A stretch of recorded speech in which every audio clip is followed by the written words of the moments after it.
বেদানা অথবা ডালিম গাছের যখন ফুল থেকে ফলে পরিণত হয় তখন কিন্তু আমরা একটা দ্বিধা দ্বন্দ্বের মধ্যে থাকি যে মাটিতে এখন কি ধরনের খাবার দিয়ে এখন উত্তম হবে এবং কি ধরনের স্প্রে করতে হবে যাতে ফলের উপরে কালো কালো স্পট এবং ফলের তলার অংশ দেখবেন কালো হয়ে পচন সৃষ্টি হয়ে নষ্ট হয়ে যায় এবং ফলটা দ্রুত সময়ের মধ্যে বড় করা, গাছটাকে সুস্থ সবল রাখা কিভাবে করবেন সেজন্য কিন্তু আজকের ভিডিওটি। যে সকল ভাই এবং বোনেরা ছাদ বাগানের টবে, বসতবাড়ির আঙিনায়, জমিতে বিশেষ করে এই ধরনের বেদানা বা ডালিম গাছ রোপণ করেছেন, এখন ফলে পরিণত হয়েছে, কি ধরনের পরিচর্যা করবেন জানানোর চেষ্টা করব এই ভিডিওতে।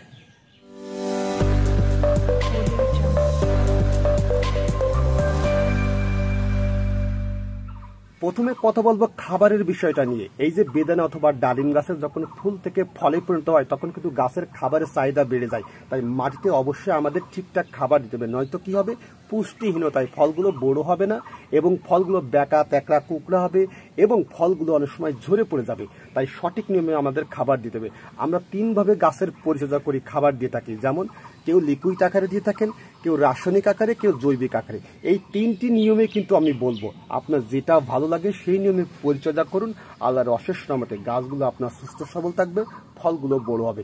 তাহলে শুরু করি বিশেষ করে খাবারের বিষয়টা। এই যে দেখেন আমার একটা ভিডিও আছে এই চ্যানেলে, দেখেন আপনারা অনেকেই হয়তো দেখেছেন যারা লিকুইড আকারে দিতে চাচ্ছেন, যারা লিকুইড আকারে গাছের পরিচর্যা করতে চাচ্ছেন তারা কিন্তু এই খাবারটা অবশ্যই দিতে পারেন। এই খাবারের ভিতরে সকল ধরনের উপাদান আছে, আপনার অন্য কিছু মিক্স করা লাগবে না, সকল ধরনের গাছের পুষ্টির চাহিদা পূরণ করবে। এই ভিডিওটা যদি আপনি দেখে সেই নিয়মে তৈরি করে মাটিতে প্রতি 15 দিন অন্তর দিতে পারেন। এবার আসেন যারা রাসায়নিক আকারে সার দিতে চাচ্ছেন, আমি সর্বপ্রথম কি কাজ করতেছি, 100 কেজি জিও ব্যাগে বেদানা গাছটি সেট আপ দেওয়া প্রথম লাগিয়েছি, বেশ কয়টা ফল অলরেডি এসেছে এবং সর্বপ্রথম আমার কাজ হচ্ছে মাটিটাকে আলগা করে নেওয়া। তাই যারা লিকুইড আকারে দিতে চাচ্ছেন ওই ভিডিওটা দেখে নেবেন এবং ওই ভিডিওটা অনুযায়ী কিন্তু বিশেষ করে আপনি গাছের প্রতি 15 দিন অন্তর দিয়ে যাবেন, তবে ওর ভিতরে কোনো কিছু মিশাবেন না, এটা হচ্ছে অনুরোধ। আর এখন যারা রাসায়নিক আকারে দিতে চাচ্ছেন, এই যে দেখেন এটা আপনারা অনেকেই চেনবেন, ডিএপি দেখছেন। 100 কেজি জিও ব্যাগের জন্য আমি 20 গ্রাম এখানে ডিএপিটা নিছি। আপনারা এখানে ট্রিপল সুপার ফসফেট টিএসপিটাও দিতে পারেন 20 গ্রাম পরিমাণ। এরপরে কি দিচ্ছি, জিপসাম, ক্যালসিয়ামের ঘাটতি পূরণ করে, এটা আপনারা অনেকেই জানেন। জিপসাম 4 চামচের 2 চামচ পরিমাণ অল্প করে নিয়েছি, এখানে 4 চামচও কিন্তু দেওয়া যায়। আমি শুধুমাত্র প্রতি 15 দিন অন্তর 2 থেকে 3 বার দেওয়ার চেষ্টা করবো, তাতে আমার ফলগুলো পরিপক্ক হয়ে যাবে। তাই আমি অল্প অল্প করে দেওয়ার চেষ্টা করেছি 2 চা চামচ পরিমাণ। এরপরে নিছি হিউমিক অ্যাসিড 4 চামচের 2 চামচ পরিমাণ। এরপরে নিছি পটাশ, লাল পটাশ দেখছেন। আপনারা এখানে এসওপি সালফেট অফ পটাশও দিতে পারেন। তাই পটাশ কিন্তু 2 ধরনের, একটা হচ্ছে লাল, একটা হচ্ছে সাদা, এটা কিন্তু মনে রাখবেন। এটা 2 চা চামচ পরিমাণ নিয়েছি।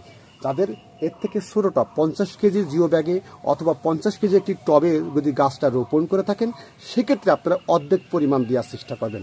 তাহলে 20 গ্রাম এখানে ডিএপি নিছি, ভালো করে খেয়াল করেন, 20 গ্রাম এখানে 4 চামচের 2 চামচ বিশেষ করে জিপসাম নিয়েছি, আর কি হিউমিক অ্যাসিড নিয়েছি, এখানে লাল পটাশ নিয়েছি 4 চামচের 2 চামচ পরিমাণ। এই হিউমিক অ্যাসিড দেওয়ার মূল উদ্দেশ্য কি শুনবেন, অনেকে আবার জানতে পারেন যে আসলে কেন এটা দিচ্ছেন। এটার বিষয়ে আমার চ্যানেলে ভিডিও আছে, দেখেন সম্পূর্ণটা জানতে পারবেন যে এই হিউমিক অ্যাসিডের কত গুণাগুণ ক্ষমতা বিশেষ করে রয়েছে গাছের জন্য, এবং এই সারগুলো যাতে পার্শ্ব প্রতিক্রিয়া না হয় তার জন্য আমি হিউমিক অ্যাসিডটা নিয়েছি। তাহলে আমি এই সারগুলো মিশিয়ে নিলাম। তাই যারা রাসায়নিক আকারে দিতে চাচ্ছেন এই অল্প অল্প করে প্রতি 15 দিন অন্তর দিতে পারেন। আর যারা 12 ইঞ্চি একটি টবে রোপণ করেছেন তারা 1 চামচ হাফ চামচ করে করে দিতে পারেন বিশেষ করে প্রতি 15 দিন অন্তর। এবার দেখেন মাটিটাকে আমি আলগা করে নিয়েছি। এবার কি করব, এই সারগুলো বিশেষ করে একটু গাছের গোড়া থেকে একটু দূরত্বে দেওয়ার চেষ্টা করব। এভাবে মাটিটাকে একটু উঠিয়ে নিলাম, দেখছেন। উঠিয়ে নেওয়ার পরে এই সারগুলো এই যে টবের গা ঘেঁষে দেওয়ার চেষ্টা করবো প্রতি 15 দিন অন্তর। বেশি সার দিইনি কিন্তু অল্প করে, দেখছেন। আমি চাইলে এখানে আরও একটু পরিমাণ বাড়িয়ে দিতে পারতাম, কিন্তু আমি এখানে প্রতি 15 দিন অন্তর দেব, দেখেন, যার কারণে আমি অল্প পরিমাণ দিয়েছি। দেওয়া আমার কমপ্লিট হয়ে গেছে। এবার কি করব, এই মাটি দিয়ে আমি একটু ঢেকে দেব। তবে কিছু কথা অবশ্যই আছে, সেটা অবশ্যই একটু জেনে যাবেন। কি জানেন, আমরা বিশেষ করে অনেকে এই ভুল কাজটা করে থাকি যে যেহেতু এখন বর্ষাকাল মাটিটা ভিজে থাকে, ভিজে অবস্থায় লিকুইড সার যদি টবের মাটি ভিজে থাকে সেক্ষেত্রে কোনো লিকুইড এবং কোনো রাসায়নিক সার দিবেন না, সেক্ষেত্রে কিন্তু ভালো কাজ হবে না। রাসায়নিক সার দিলে কোনো কাজ হবে না, তবে লিকুইড দিলে অনেক সময় শিকড় পচনের একটা সমস্যা দেখা দিতে পারে, যে মাটি ভিজে অবস্থায় আবার আপনি লিকুইড দিয়ে থাকেন ওই মাটিতে। তাই অবশ্যই চেষ্টা করবেন মাটি যতক্ষণ না শুকিয়ে যাবে ততক্ষণ পর্যন্ত কোনো রাসায়নিক সার, লিকুইড সার দেওয়ার চেষ্টা করবেন না, এই বিষয়টা খেয়াল করবেন। আর যেহেতু এখন বর্ষাকাল, পানি আসলে খুবই কম দিতে হবে, কেননা এখন ঘন ঘন বৃষ্টি আসবে, সেক্ষেত্রে আপনার পানির প্রয়োজন হবে না। আমি কিন্তু এখানে পানি অ্যাড করবো না, যেহেতু আকাশে এখন মেঘ আছে, বৃষ্টি আসার সম্ভাবনা আছে। তবে যদি দেখা যায় প্রচণ্ড খরা বা বিশেষ করে এরকম সময় মাটি শুকিয়ে যাচ্ছে অটোমেটিকলি, সেক্ষেত্রে আপনারা কি করবেন, আপনারা এখানে একটু পানি অ্যাড করে দিতে পারেন, সারটাকে ভিজিয়ে দিতে পারেন ওই সময়টা বিশেষ করে। তবে বর্ষাকালীন সময় বিশেষ করে এক্সট্রাভাবে পানি আপনাকে ছিটারও লাগবে না, এই বিষয়টা খেয়াল করেন। এবার যারা বিশেষ করে আপনারা জৈবিক আকারে করতে চাচ্ছেন, যেমন নিম খোল, শিমকুচি, হাড়ের গুঁড়ো এরকম দিয়ে পরিচর্যা করতে চাচ্ছেন, অবশ্যই করতে পারবেন। 25% হারে আপনাকে দিয়ে মাটিতে যে নিয়মে আমি রাসায়নিক সারটা দিলাম সেই নিয়মে দেওয়ার চেষ্টা করবেন। তবে মনে রাখবেন মাটি ভিজে অবস্থায় দিবেন না কোনো সারই বিশেষ করে, তবে শুকনো অবস্থায় দেওয়ার চেষ্টা করবেন, এটাই হচ্ছে বিষয়। আর কি, পানিটা অবশ্যই স্বাভাবিক কায়দায় দেওয়ার চেষ্টা করবেন মাটিতে।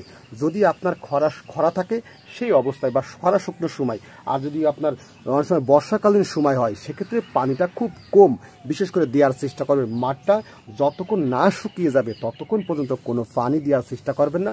যদি দেওয়ার চেষ্টা করেন সেক্ষেত্রে শিকড় পচনের একটা সমস্যা সৃষ্টি হতে পারে, আপনার গাছের বৃদ্ধিটা অনেক সময় থেমে যাবে, গাছের পাতাগুলো বিশেষ করে হলুদ হয়ে অনেক সময় ঝরে পড়ে যেতে পারে, এই বিষয়টা অবশ্যই একটু খেয়াল করবেন। তাহলে মাটিতে কি খাবার দিতে হবে আমরা অলরেডি জেনে নিছি। এবার আসেন ফলের উপরে কি স্প্রে করতে হবে। যখন দেখবেন আপনার বেদানা অথবা ডালিম গাছের ফলগুলো ছোট ছোট সাইজের হয়েছে, অথবা সময়ের কারণে বিশেষ করে আপনি স্প্রে করতে পারেন, ফলটা একটু বড় হয়ে গেছে, দ্রুত সময়ের মধ্যে চেষ্টা করবেন 10 থেকে 15 দিন অন্তর অন্তর একটা কীটনাশক আর একটা ছত্রাকনাশক স্প্রে করা। কেন করবেন? কেননা ফল ছিদ্রকারী পোকায় আপনার ফলটা ঝরিয়ে দেবে, নষ্ট হয়ে যাবে।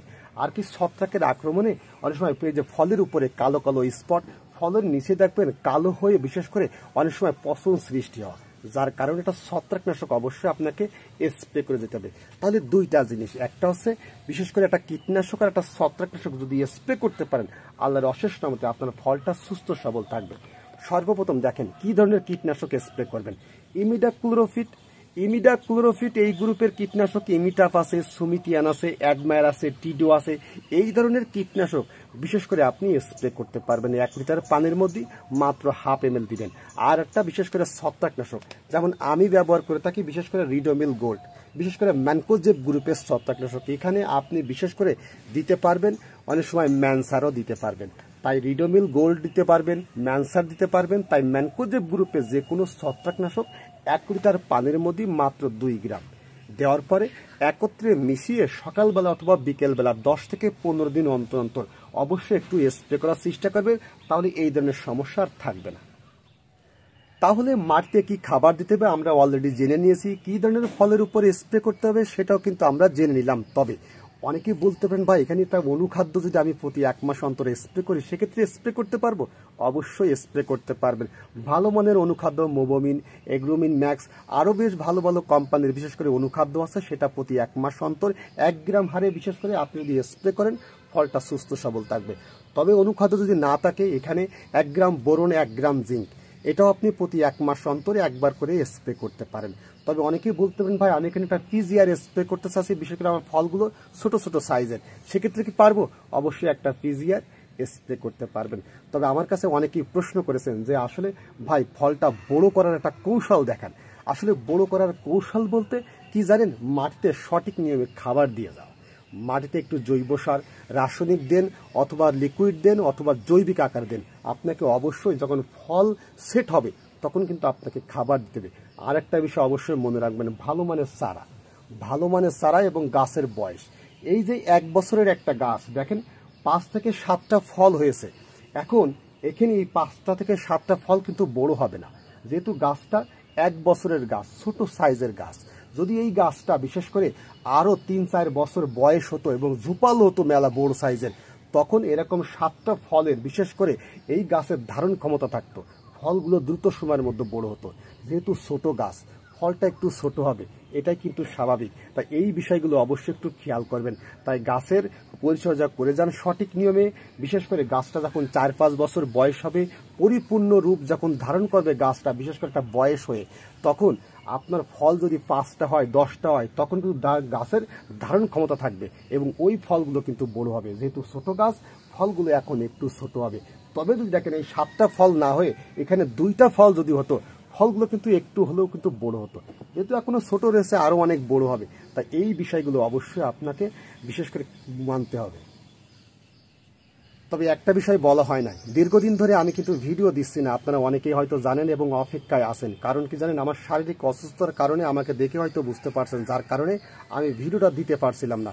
এখন থেকে চেষ্টা করবো আপনাদের পাশে থাকার, এটাই আর কি। তাই যে সকল ভাই এবং বোনেরা এতক্ষণ আমার ভিডিওটি দেখেছেন মনোযোগ সহকারে, যদি বুঝতে না পারেন কমেন্ট বক্সগুলো আছে, অবশ্যই একটু কমেন্টে লিখে জানাবেন। তাই যে সকল ভাই এবং বোনেরা পরিবারের সদস্য এখনো হন নাই আমার, অবশ্যই একটু সদস্য হয়ে যাবেন। আর যদি একটু ভালো লেগে থাকে অন্য ভাই এবং বোনকে একটু দেখার সুযোগ করে দিবেন। তাহলে সকলে ভালো থাকেন। আসসালামু আলাইকুম।